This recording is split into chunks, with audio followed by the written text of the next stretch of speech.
Hey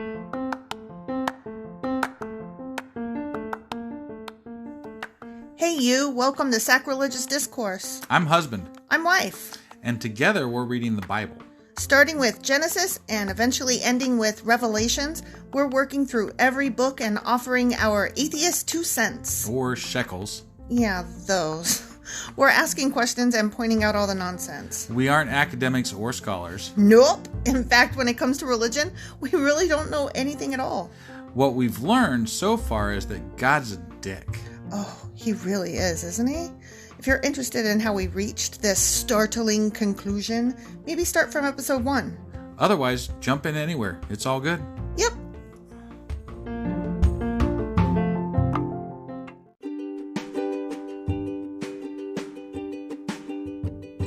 Hey wife, we just got a new sponsor. It's Anchor. They must think we're doing something right because they picked us back up. That's amazing. Want to hear something even more amazing? Yeah? I actually know what they are. You are full of shit. I'm calling your bluff. Tell me about Anchor. Okay, so Anchor by Spotify is the easiest way to make a podcast with everything you need all in one place. I'm actually surprised you knew that, but did you also know that Anchor has tools that allow you to record and edit your podcast right from your phone or computer? Yes, because I see you do that on your phone all the time and it looks pretty simple. It really is, and when hosting on Anchor, you can distribute your podcast on listening platforms like Spotify and Apple Podcasts. But I use CastBox. Yeah, darling, I know you like CastBox. It gets distributed there too, and lots of other platforms as well. And how much are we paying for this awesome service? Absolutely nothing. Coolio! So then we should tell people to download the Anchor app or go to anchor.fm to get started? Yep, do it now.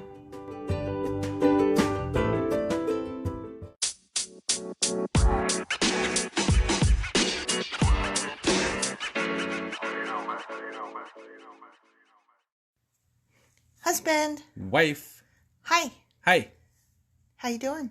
I'm doing all right. How you doing? I'm good. I'm good. Yeah. Nice weather.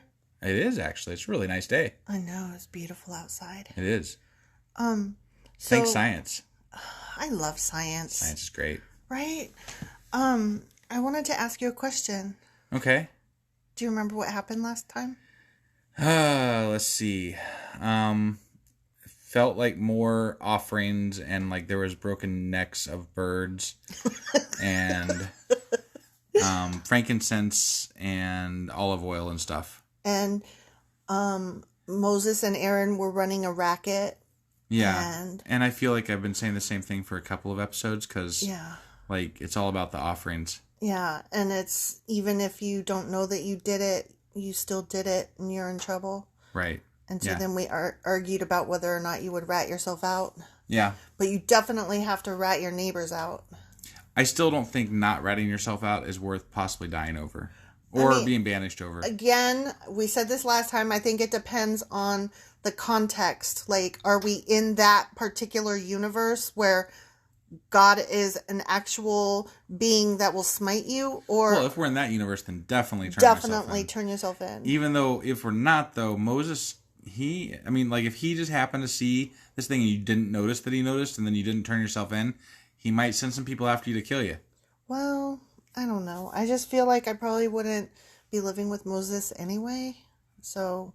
Well, maybe he lurks around the tabernacle where you pissed on it. Maybe I just would avoid the tabernacle except when required to be there. Well, people don't always make good judgment calls when they're drunk, so. I wouldn't get drunk. Why the fuck would I get drunk? That's why you peed on the tabernacle. Remember, didn't you listen to the last episode? You were there. I don't have a penis. I could not stand up and piss on the tabernacle. I mean, they didn't wear underwear back then, so kind of maybe could have. No, I would have to be squatting. Yeah, so. Why am I going to squat by the tabernacle?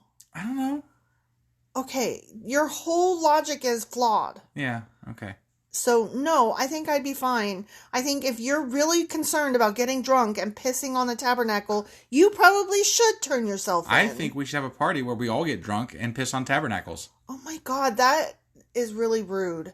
That is not okay. No? I do not condone that behavior. All right. That is really rude. Okay.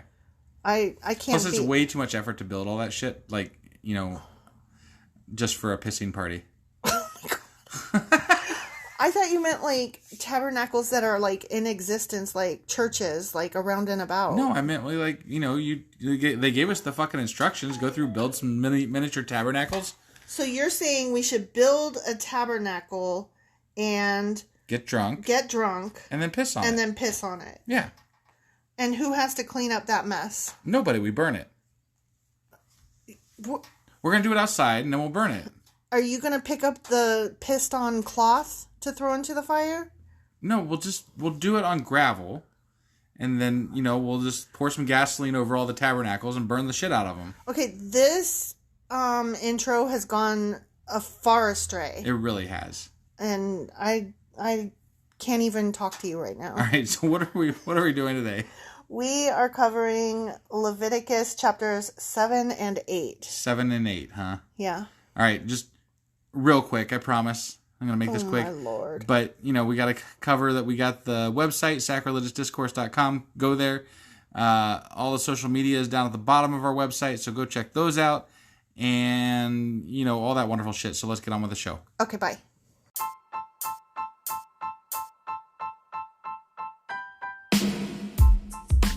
Hey, wife. Yes, husband. Did you know that we are now on Patreon? Yes, because you told me, but also, no, tell me more. So we're on Patreon now. Are we? We are. And our supporters can go there and support us, and we have multiple levels all the way up to You Killed God. That sounds really drastic and escalated quickly-ish. Well, no, there's multiple levels before there. So it escalates on a sliding scale of, cheap to not cheap. Oh. But, we can definitely use any amount. So, like, any support is always appreciated. So what exactly is Patreon? It's a place where you can show your support for our podcast. And just our podcast? Any podcast or any performer. But, we're the ones that, you're listening to right now. So maybe you should, support us. That'd be awesome. That would be awesome. But we love you anyway. So all you got to do is go to Patreon, look up Sacrilegious Discourse. It's actually patreon.com/sacrilegious discourse is our actual main page there. So head on over and send us some love. Yeah.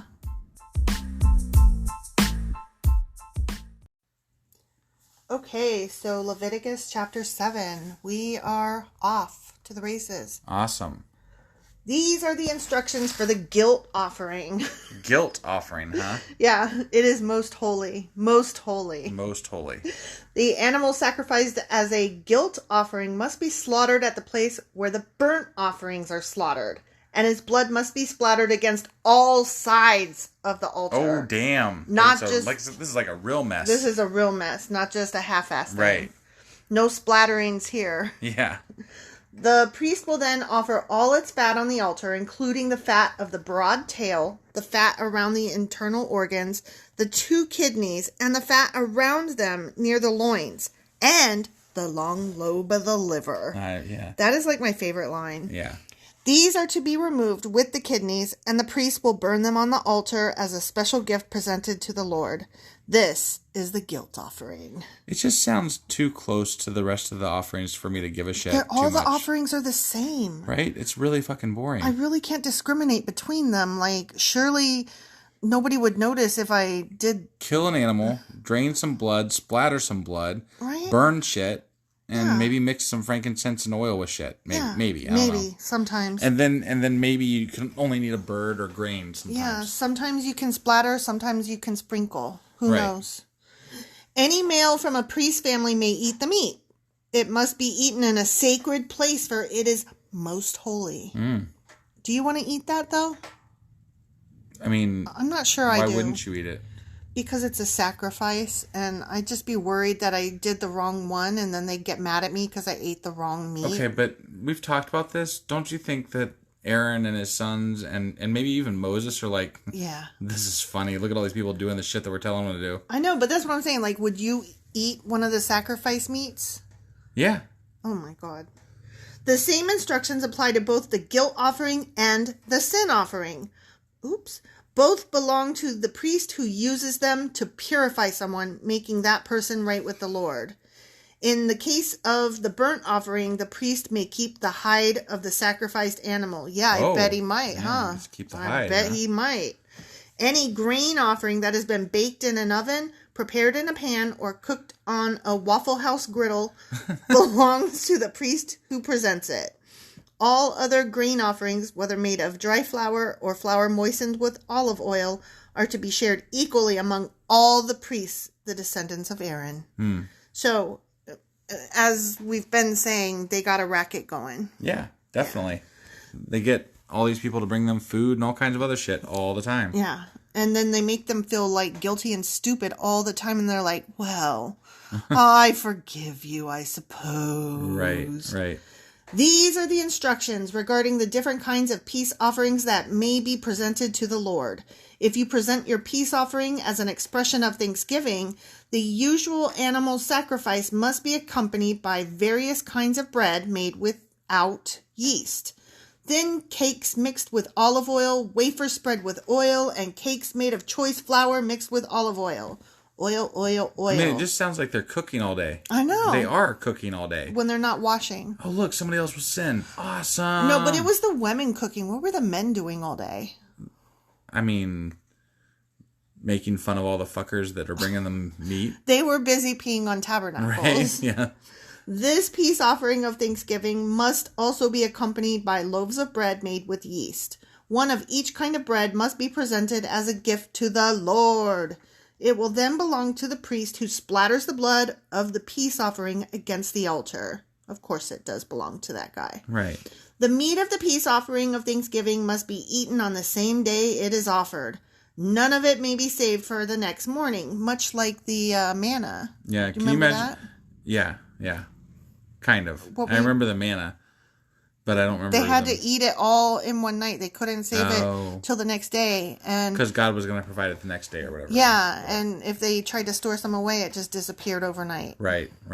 And in this particular case, I think it's because they were like, if you try to eat that tomorrow, it will make you very sick because it's not refrigerated.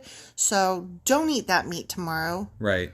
I can just imagine, though, like what I was thinking and what I was going to say is that, like, Aaron and his sons and maybe Moses or whoever. They must have been fat fucks. They probably had somebody, like, sitting out front, like, hey, we've already eaten today. Could you tell them to go cleanse their sins tomorrow? Right. like when they were whining because there's too many donations. Right. We have too many donations. We just can't. Yeah. If you bring an offering to fulfill a vow or as a voluntary offering, the meat must be eaten on the same day the sacrifice is offered, but whatever is left over may be eaten on the second day. Oh, okay. Whatever. Any meat left over until the third day must be completely burned up. Yeah, because it'll really make you sick. Yeah. If any of the meat from the peace offering is eaten on the third day, the person who presented it will not be accepted by the Lord. Damn, that's pretty rough. Like, what does that mean exactly? Like, does that mean do you get to, like, do an offering to, like, become represented to the Lord, or are you just done? Like, if I'm done, I'm out. I'm leaving. Right. But do I get to make a peace offering tomorrow and be like, sorry, my bad? I was really hungry. Nobody else was eating. It was just sitting there. You will receive no credit for offering it. By then, the meat will be contaminated. If you eat it, you will be punished for your sin. Yeah. I'd say you'd be punished for just fucking eating the shit. Yeah, because it's going to make you get the runs and throw up. And there weren't doctors back then exactly. Exactly. Meat that touches anything ceremonially unclean may not be eaten. It must be completely burned up. The rest of the meat may be eaten, but only by people who are ceremonially clean. If you are ceremonially unclean and you eat meat from a peace offering that was presented to the Lord, you will be cut off. How do you be ceremonially unclean? Like, is there a ceremony to become unclean? Well, yeah, like part of the clean ceremony is like they had a ritual where they would like wash their feet, wash their, know, and so like if you still had blood splatterings on you, you're ceremonially unclean. Probably, yeah. Okay. I would imagine. I mean, they had a lot of rituals and stuff. Right, that's true. I would imagine that you would know if somebody was unclean just by looking at, what's on their clothes, which clothes they were wearing, if their belt is tied or what the fuck ever. Right. If you touch anything that is unclean, whether it is human defilement or an unclean animal or any other unclean, detestable thing, and then eat meat from a peace offering presented to the Lord, you will be cut off from the community. Dang. That's harsh. That's harsh. Don't be eating stuff you ain't supposed to eat. That one guy that you used to work with at the last place you worked at, he would have never made it. Oh my God, because he ate out of the trash. Right? He was so fucking nasty. Yeah, he was disgusting. Yeah. Oh God. I was like, where is this going? Who are you talking about? I don't want to mention any names. No, but this guy that I used to work with, he would eat stuff off the ground. He would eat stuff out the trash can. He'd pick his nose first and then eat something out of a fucking... Yeah. Whatever. It was gross. Yeah. And I'm not exaggerating. Like, I actually saw this happen. Yeah, me too. Yeah. It was very gross. Ugh. Then the Lord said to Moses, give the following instructions to the people of Israel. You must never eat fat, whether from cattle, sheep, or goats. The fat of an animal found dead or torn to pieces by wild animals must never be eaten, though it may be used for any other purpose. What else do you use it for? You can use it to make oils for lamps and stuff. Yeah. Okay, I'm sorry. I don't know. Like, there's other stuff. I forgot. Cooking lard or something, maybe. I wasn't thinking like... I don't know all the ins and outs of it. I was thinking of today, not thousands of years ago. Okay. Like, what else do you do with it? I don't know, sell it on eBay? Make soap with it. Oh, there you go. There you go. So they can become ceremonially clean. I cannot say that word. Ceremonially tabernacle. Long lobe of the liver. Exactly.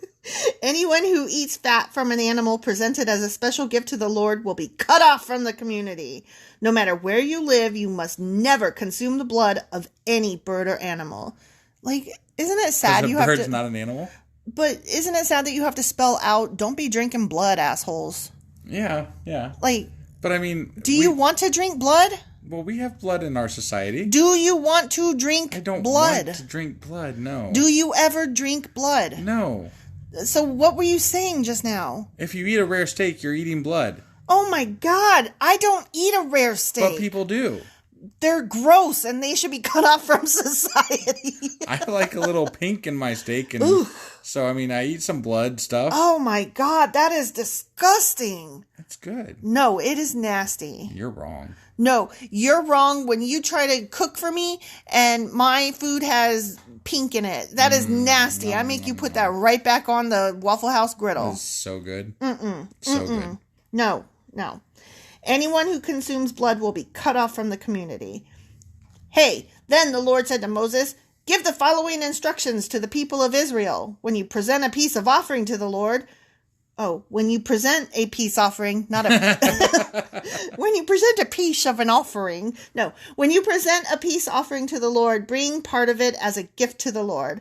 Present it to the Lord with your own hands as a special gift to the Lord. Bring the fat of the animal together with the boobie, the breast, and lift up the boobie breast as a special offering to the Lord. Here, see this tit! Then the priest will burn the fat on the altar, but the titty will belong to Aaron and his descendants. It says the breast, everybody. I know, she's trying to be funny while reading the Bible, but not reading it exactly correctly. Okay, but I think that breast is funny. Like, they're saying... I know, we're supposed to be studying the Bible and reading it as it is, sort of, you know. I'm doing what I want to do. And then you're like, titty and titty and titty. You were literally just talking about peeing on tabernacles. Right, that's my job, to be obnoxious. I'm speechless. I can talk about tits if I want. Fine, but just, you know, whatever. Give the right thigh of your peace offering. Give the right thigh of your peace offering to the priest as a gift. Just the right Isn't one. that also what you have to grab when you're doing a a covenant? Covenant, yeah. Yeah, you grab each other's right thighs. Right. The right thigh must always be given to the priest who offers the blood and the fat of the peace offering. That's so fucking arbitrary. Not the toe, not the beak, not the fingers or phalanges or... The right thigh. The right thigh. Is it the animal's right thigh or the right thigh as you're looking at it? I would think it's the animal's right thigh. Okay. I mean, that's the way I would go. Is that not the way you would go? You know, no, that's probably the way I would go. Yeah. Well, I was thinking that maybe it's the right thigh Because you know how they said you're not allowed to eat fat. So the right side is usually an animal's dominant side, or, our dominant side at least. So it's more muscle than fat? So maybe it's more muscle than fat. So maybe that's why they offered that side. I guess. It's so arbitrary, though. I'm just trying to think of, why thigh? logical reasons. Why not butt cheek? I don't know. So weird. For I have reserved the breast of the special offering and the right thigh of the sacred offering for the priests. It is the permanent right of Aaron and his descendants to share in the peace offerings brought by the people of Israel. I think that we should say that we are the descendants of Aaron so that we can get some tits up in here. Right, yeah. Screw being Jesus come back and we'll just be the descendants of Aaron. Yeah, I want... Get up off your food and give me your grains and your oils and your tits and your thighs. Oh, and I need some of your gold so that I can make sure you don't make any, golden calves. Right. So exactly. Just, get up off that stuff. Yeah, give me it all. This is their rightful share. The special gifts presented to the Lord have been reserved for Aaron and his descendants from the time they were set apart to serve the Lord as priests. On the day they were anointed, the Lord commanded the Israelites to give these portions to the priests as their permanent share from generation to generation. We know all this 100 times over. No, that was an end quote. Yeah. These are the instructions for the burnt offering, the grain offering, the sin offering, and the guilt offering, as well as the ordination offering and the peace offering. I didn't hear any ordination. I didn't either. What the hell is an ordination offering? I don't know. I must have missed that bit. Well, I did too. If anybody that's listening heard the ordination offering, just let us know, because we apparently blacked out while we were reading that. I'm going to have to Google that shit. Right? The Lord gave these instructions to Moses on Mount Sinai. Sinai? I was trying to say Sinai. I don't fucking know. Sinai, when he commanded the Israelites to present their offerings to the Lord in the wilderness of Sinai. The end. Yeah. Do you get the impression that maybe Moses was talking to his buddies about what God said, and then he's like, yeah, and then there was a burnt offering, and you have to do this, and this. Only probably God said it was the same thing for all of them, but he just kept getting it wrong because he had so much to remember. Yeah. So they just kept writing it down, and they're like, damn, that's a lot of rules. Right. And then God's probably like, oh. Just for the audience, why don't you tell them what you just did? I slapped my forehead with my palm because, God's probably just shaking his head going, what the fuck? That's not the point of this. That's not what I said. Oh my gosh. Either that or he's up there shaking his head back and forth going, I said what I said. Who could know? It could really go either way. It could. All right. We ready to move on to the next section? We are. Leviticus chapter 8. Yeah, let's do that. Okay.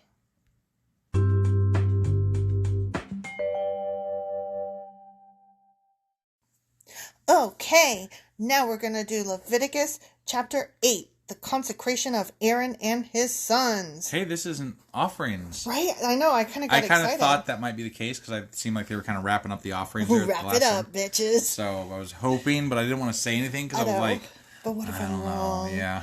I've been wrong before. Right. You got me a couple times now already, Now, Bible. the real question is, though, how long does the consecration thing go on? And what does it consist of? Right. Let's find out. Yeah, let's do that. Okay.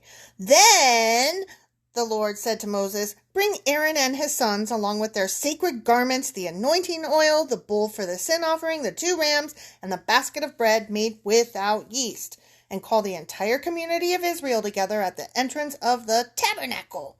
So Moses followed the Lord's instructions, and the whole community, minus the ones that got kicked out, assembled at the tabernacle entrance. Moses announced to them, this is what the Lord has commanded us to do! Exclamation point. Along with all the other things that he commanded us to do. Right? Dot. I'm just always excited when there's an exclamation point. I'm like, whoa, they meant that for realsies. They were very excited. Then he presented Aaron and his sons and washed them with water. As opposed to, alcohol? Say, Worcestershire sauce. Yeah. He put the official tunic on Aaron and tied the sash around his waist. He dressed him in the robe, placed the ephod on him, and attached the ephod securely with its decorative sash.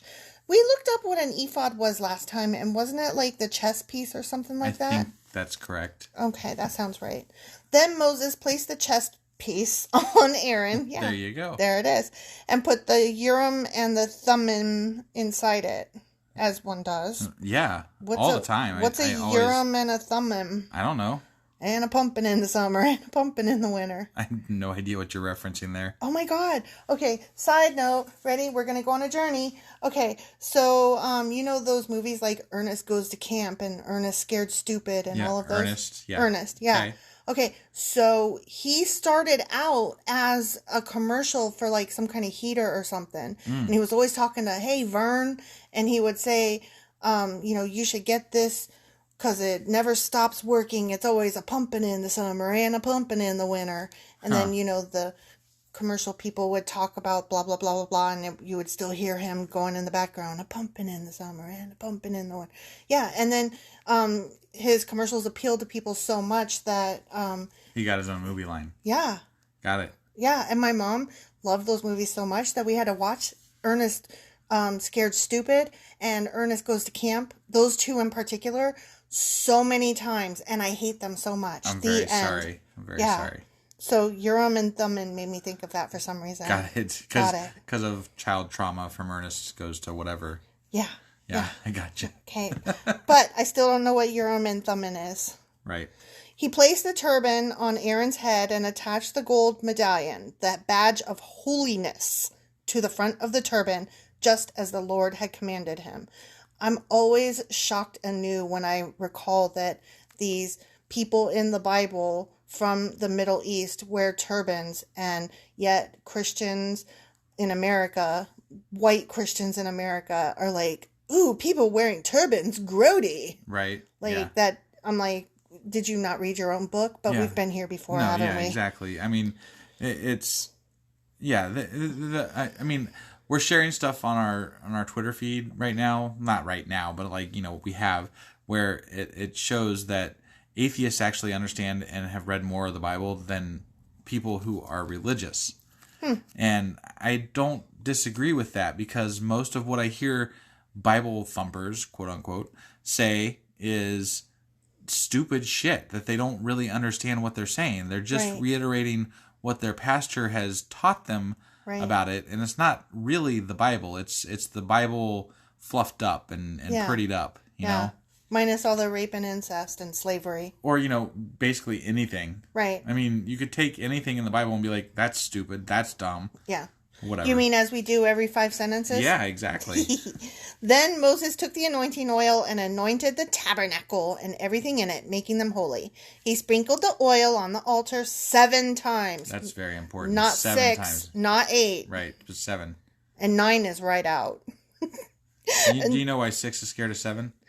Because 7, 8, 9. That's right. Yeah.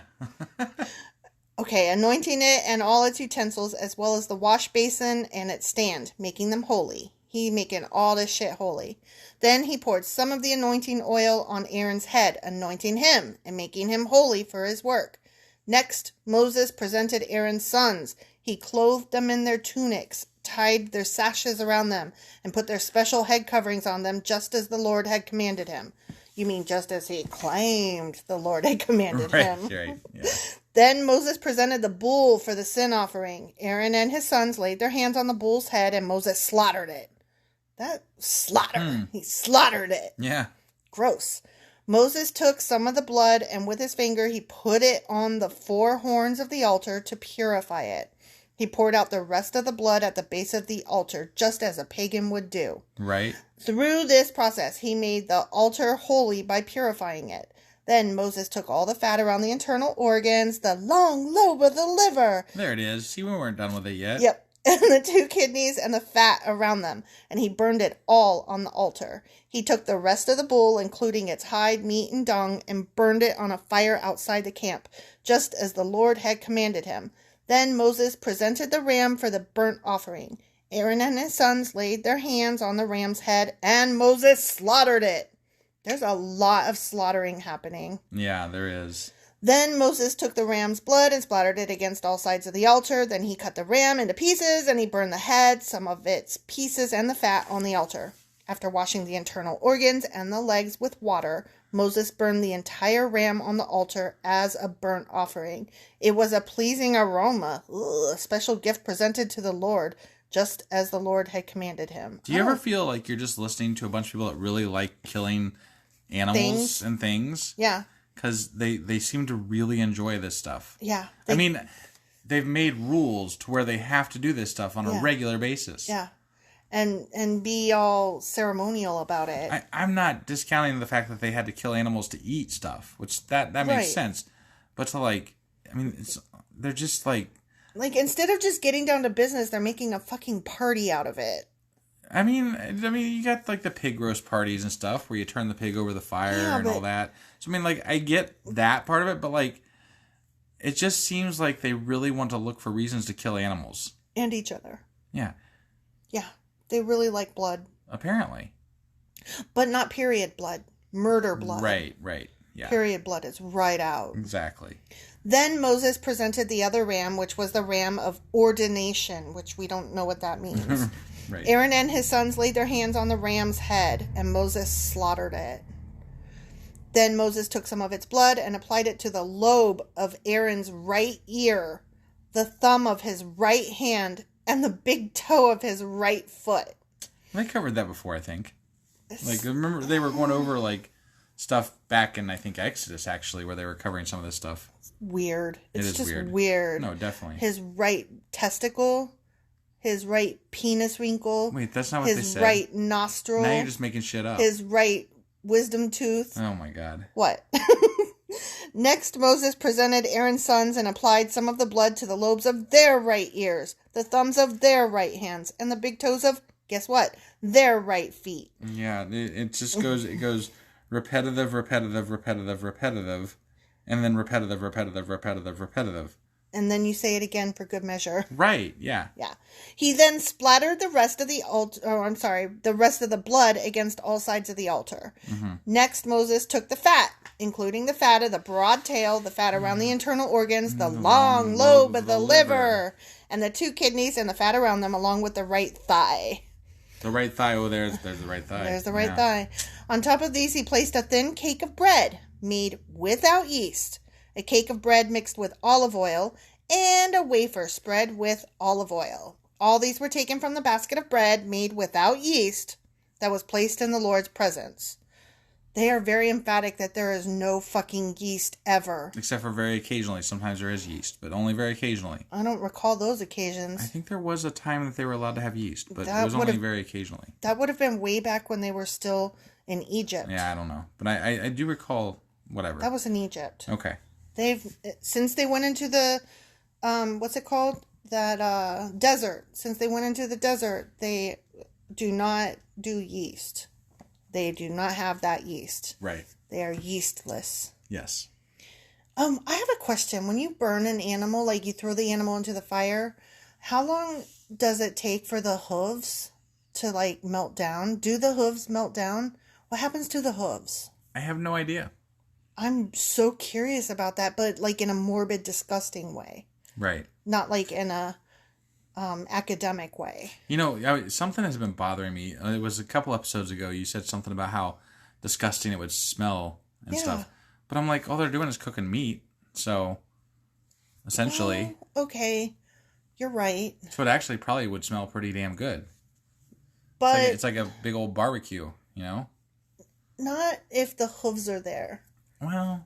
And the skins. I wasn't there to judge what exactly happened, but in general, well, they said that the hides go to them, so it sounds true. Like they prep them. They're just having a luau. Right? Yeah. Okay. That's my guess. I'm just saying. I don't know. I'm just ew, all that meat. It just sounds gross to me. Right. I'm not a vegetarian and anti-meat, but I am okay with not having hardly any meat. Right, but you got to think their food sources were limited back then somewhat. So yeah, they didn't have gardens full of strawberries. God didn't just keep pouring down the manna, so. I know. He really should have, though. Yeah, it would have been a lot better. He put all these in the hands of Aaron and his sons, and he lifted these gifts as a special offering to the Lord. Moses then took all the offerings back from them and burned them on the altar. Ooh, sorry. Ooh, I got overtaken by a yawn. It was just so boring mid-sentence. Anyway, he took the offerings back from them and burned them on the altar on top of the burnt offering. This was the ordination offering. It was a pleasing aroma, a special gift presented to the Lord. Then Moses took the breast, the titty, and lifted it up as a special offering to the Lord. This was Moses' portion of the ram of ordination, just as the Lord had commanded him. Next, Moses took some of the anointing oil and some of the blood that was on the altar, and he sprinkled them on Aaron and his garments, and on his sons and their garments. In this way, he made Aaron and his sons and their garments holy. Yeah. I mean, I can see how blood makes things holy. Yeah, but not period blood. Well, definitely not. Only that. murder blood. Women suck in the Bible. Women are disgusting, and they're not ever supposed to enjoy sex. Right? The end. Yeah. Then Moses said to Aaron and his sons, boil the remaining meat of the offerings at the tabernacle entrance and eat it there, along with the bread that is in the basket of offerings for the ordination, just as I commanded when I said, Aaron and his sons will eat it. Any meat or bread that is left over must then be burned up. Yeah, don't give that shit to the hungry people that are watching you burn all this Right? shit. Yeah, this all still sounds like a big fucking racket. Yeah. You must not leave the tabernacle entrance for 7 days, for that is when the ordination ceremony will be completed. Everything we have done today was commanded by the Lord in order to purify you, making you right with him.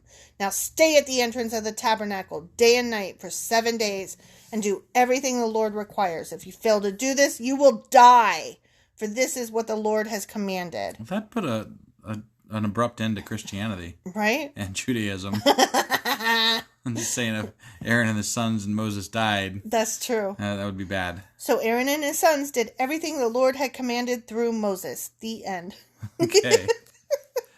Or you'll die. I mean, yeah, it's not like they really had a choice there, so... Yeah, stay here, eat all the meat, or you'll die. Sounds just horrible, you right? know? You stay there, and you have people bring you shit, and then Moses kills it for you, and then you have to eat it, or you'll die. Right. I'll just eat, thanks. It sounds like the life. I'm telling you, if we were back then, we would have to get in good with Aaron and Moses. Right. I mean, men did so little back then that I almost am imagining, you know, like when they show the women bringing like grapes and like, you know, they're like they're from Greek and Roman times. I'm almost imagining something like that going on. You know? My gosh! So they can't even bother to lift their hands to eat the meat themselves. So right. Yeah. Oh my gosh. But I guess we'll find out what happens next week in the Leviticus, what is it, 9 and 10? Chapters 9 and 10. All right, yep. So we will see you guys in about a week. Well, actually, I have something to tell you. Yeah. Next week is our 50th episode. Oh, that's right. And I was thinking that we should do a special. Yeah. So... you know, I was thinking along those lines, so we had talked about this a little bit, that we should do an episode explaining... you know, our thoughts on what we're doing and like what we think of the Bible and stuff like that, and kind of just like, you know, we never really... a little bit more depth of why we're doing this project. We never really introduced ourselves when we started this podcast. I'm wife. And now I'm husband. But we now have a little bit more listenership, and it would be fun to maybe like, you know, tell people why we're doing this and why we want to do it. And yeah, that sounds exciting. Yeah, so... it's either going to come out next Thursday or maybe in between now and next Thursday. I'm not really sure. But the next episode will be our 50th extravaganza. Yeah, so make sure you join us for our 50th episode. Yeah. See you guys then. Bye.